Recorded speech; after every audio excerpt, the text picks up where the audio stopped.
In 1839, the second most devastating tropical cyclone ever recorded struck India's east coast.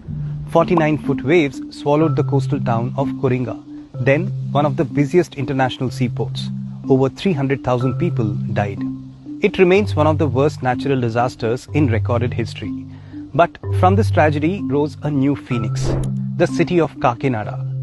Today, Kakinada is called a pensioner's paradise, clean, well-planned city with modern infrastructure. But its story began much earlier.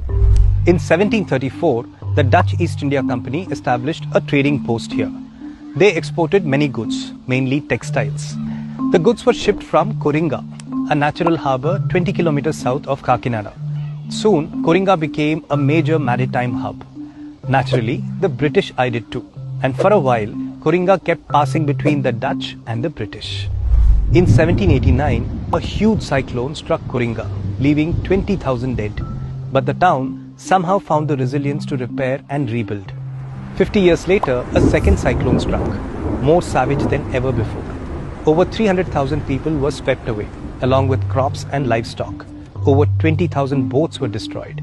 Many survivors fled, and the rest had lost the spirit to rebuild. The town was deemed cursed. But trade didn't die. It simply moved. Kakinada now developed its own natural harbour. Over time, it even surpassed Coringa. And Coringa? Nature reclaimed it. It is now a beautiful wildlife reserve and a bird watcher's paradise.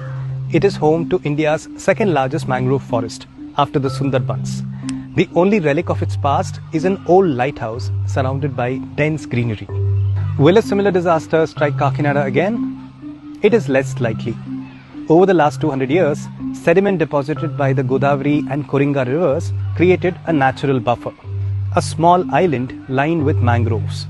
The British aptly named it Hope Island, a land that literally rose from the ruins of a disaster and now shelters Kakinada's coast.